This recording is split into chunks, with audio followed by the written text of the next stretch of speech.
अदब दुनिया में अफसाना, अफसानचे की तख्लीक, तहकीक व तनकीद के साथ साहिब तर्ज मजमून निगार, अपनी मुनफरिद मुस्तहकम शनाख्त रखने वाली शख्सियत डॉक्टर अजीम राही, जिनकी अदबी खिदमात 4 दहाइयों पर मुहित है,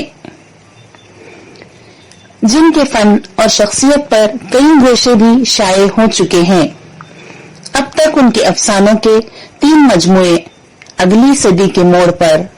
अपने दायरे का आदमी, चेहरा चेहरा पहचान और अफसानचों के 3 मजमुए फूल के आंसू, दर्द के दरमियान, कल और आज का गम शाये होकर मकबूल हो चुके हैं।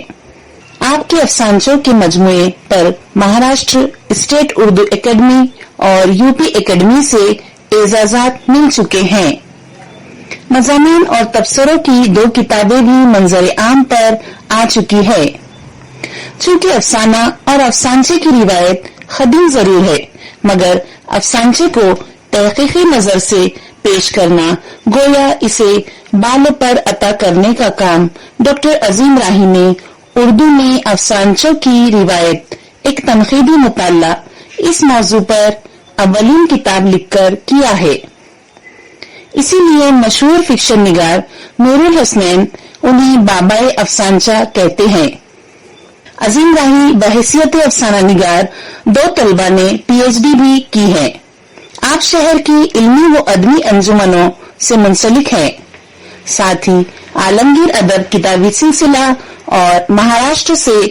शाये होने वाले जरीदे व महानामा बेबाक और अजबाक की मजलिसे मुशावरत में शामिल है। अब तक उनकी 11 किताबें जेवर तबाअत से आरास्ता होकर मंजर आम पर आ चुकी है और मजीद इतनी ही किताबें जल्द शाये होगी। डॉक्टर अजीम राही की यह खुसूसियत है कि आप महकमा मवासलात के तकनीकी शोबे से वाबस्ता होकर भी अदब में मुसलसल सरगर्म रहते आए हैं। डॉक्टर अजीम राही साहब से फन तबसरा निगारी पर मुस्तफीद होते हैं। तबसरा निगारी एक आसान फन भी है और मुश्किल भी। मुश्किल इस एतबार से कि किताब पढ़कर आपको किताब के साथ इंसाफ भी करना है और किताब का तारुफ भी पेश करना है और किताब के मुसन्निफ का या मौलिफ का या मुरत्तिब का भी तारुफ पेश करना है। चूंकि बात तबसरा निगारी के ज़ैल में तुलबा के लिए हो रही है, तो मैं कहूँगा कि तुलबा पहले अपने तालीमी लियाकत के एतबार से किताब का इंतखाब करें। वो किताब तालीमी मौजू पर है या कोई कहानी या जो है साइंसी मौजू है या माहौलियात की मौजू पे वो किताब पढ़ रहे हैं, तो सबसे पहले तो ये है कि तालिब इल्म का किताब के मौजू से उसकी दिलचस्पी और दिलचस्पी के बाद वो किताब का इंतखाब कर सकता है। तबसरा निगारी दरअसल रिव्यू होता है कि हम किताब को दोबारा पढ़ते हैं, मतलब रिव्यू, और पढ़कर अपने ख्यालात का इजहार करते हैं। किताब में मुसन्निफ के तबसरे में किताब के तारुफ के पहले मुसन्निफ का या मुरत्तिब का तारुफ मुख्तसर, और फिर किताब पर बात करें,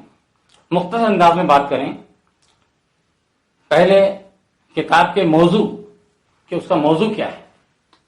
उस मौजू से आपकी दिलचस्पी क्या है, या आप किताब के मौजू के एतबार से अगर मालूमात रखते हैं तो इस किताब पे तबसरे का आपको हक हासिल है। अगर आप मौजू से इंसाफ नहीं कर सकते या उस मौजू से दिलचस्पी नहीं है, उस मौजू के मुताल्लिक आपकी मालूमात नहीं है, तो आप उस पर बराए करम तबसरा ना करें। तबसरा लिखते वक्त मुसन्निफ और किताब का तारुफ पेश करने के बाद किताब में जिस मौजू पे आप किताब पढ़ रहे हैं उसके साथ कितना इंसाफ किया गया है, इसका जायजा लें। तबसरा निगारी जो मुबस्सिर और तबसरा निगार कहलाता है, वो दरअसल किताब का एक जायजा पेश करता है और अपनी राय, और राय को इस अंदाज में पेश करता है कि किताब की कारी की तवज्जो किताब की तरफ बढ़े, वो किताब को पढ़ने की उसके अंदर दिलचस्पी पैदा हो, उसे तरगीब मिले। अगर उसमें जो भी उस पर अच्छे पहलू हैं उनको रोशनी में लाए اور پھر کتاب کے جو ہے جہاں کہیں اسے ایسا لگتا ہے کہ موضوع کے ساتھ انصاف نہیں ہوا ہے، یا کتاب میں اگر زبان کی چاشنی اور زبان و بیان کی کچھ ایسی غلطیاں ہیں جسے وہ نظر انداز نہیں کر سکتا، اس کو بھی وہ مختصراً بیان کرے، کتاب کی سوروی اور مانوی دونوں اعتبار سے کتاب کا جائزہ پیش کرے کہ کتاب اس کا سر ورق کیسا ہے، کس طرح چھپی ہے، اس کی طباعت کیسی ہے، کمپوزنگ کس طریقے سے ہوئی ہے، اور اس سوروی اعتبار کا جائزہ لینے کے بعد مانوی اعتبار سے کہ کتاب اپنے موضوع کا کہاں تک احاطہ کرتی ہے، کس قدر انصاف کرتی ہے، اور مصنف نے اپنے جس کے موضوع پہ کتاب لکھا ہے اس کے ساتھ کس قدر انصاف کیا ہے، اور کتاب کے مرکزی موضوع پر بات کریں۔ اور دراصل یہ طلباء کے لیے ہے کہ وہ کسی کتاب کو پڑھ کر اپنے اندر تبصرہ نگاری کا رجحان پائیں،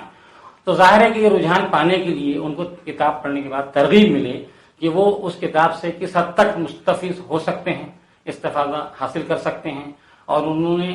کتاب سے کیا حاصل کیا ہے، کتاب کے مواد سے انہیں کیا حاصل ہوا ہے، اور کتاب کے آخر پڑھنے تک دلچسپی انہوں نے برقرار رکھی ہے یا نہیں، یا مصنف کی کتاب سے ان کی دلچسپی پیدا ہوئی ہے یا نہیں، اور ان کے خیالات سے متفق ہیں یا نہیں۔ اب یہاں پر یہ ہے کہ درسی و نصابی کتابوں کے ساتھ ساتھ طلباء اپنے اندر دیگر کتابوں کو پڑھنے کی شوق بھی پیدا کریں، دلچسپی پیدا کریں، اور اس کے لیے میں سب سے پہلے یہ کہوں گا کہ وہ کتاب کا انتخاب کریں کہ وہ کس موضوع میں، ادب میں اگر افسانہ ہے، شاعری ہے، یا اور دیگر موضوعات ہے، یا سائنسی موضوعات پر اگر وہ کتابیں پڑھنا چاہتے ہیں تو سب سے پہلے اس کا انتخاب کرے، اور وہ کتاب پڑھ کر اپنے طور پر اس کا جائزہ پیش کرے۔ اس جائزے کو پیش کرنے کے لیے جیسا کہ میں نے پہلے بھی کہا کہ کتاب کا مختصر تعارف، مصنف کا مختصر تعارف، اور کتاب میں کیا مواد پیش کیا گیا ہے اور اس کے ساتھ کس حد تک انصاف کیا گیا ہے اس پر بات کریں۔ کتاب کی جو اچھی بات نظر آئے اس کو جو ہے مثبت انداز میں زیادہ پیش کرنے کی کوشش کرے۔ کچھ منفی پہلو اگر آپ کو لگتا ہے تو اس کو نظر انداز اس لیے کر دیں کہ اس میں تنقید نہیں ہوتی ہے، کسی حد تک تنقید گنجائش ہے تبصرے میں، کیونکہ وہ صرف کتاب کا تعارف یا مصنف کا تعارف ہوتا ہے، یا کتاب مصنف نے کس موضوع پہ کتاب لکھی ہے اس کا جائزہ وہ پیش کرتا ہے۔ تو اس اعتبار سے مبصر کو چاہیے کہ وہ کتاب کا جائزہ پیش کرے، کتاب کے اچھائیوں کو، حسن و قبح کو پیش کرے، اور کتاب پڑھنے کی دوسرے پڑھنے والے کو ترغیب دلائے، اس انداز میں تبصرہ کرے کہ یہ کتاب کہاں سے چھپی ہے، اس کی قیمت کیا ہے، کہاں سے پڑھنے کے لیے مل سکتی ہے، اور اگر خرید کے پڑھنے کی اس حد تک اس میں دلچسپی پیدا ہو کہ وہ کتاب کو خریدنا چاہے، کتاب کو حاصل کرنا چاہے، تو میں سمجھتا ہوں یہ تبصرہ نگاری کا ایک اصول ہے، ایک بنیادی اصول ہے۔ اور تبصرہ نگاری کے ذیل میں اور بھی بہت ساری باتیں آتی ہیں، لیکن طلباء کو اور طلباء کے مطالعے کو ذہن میں رکھتے ہوئے میں سمجھتا ہوں کہ یہ تبصرہ نگاری کے لیے مفید بھی ہے اور کافی ہے۔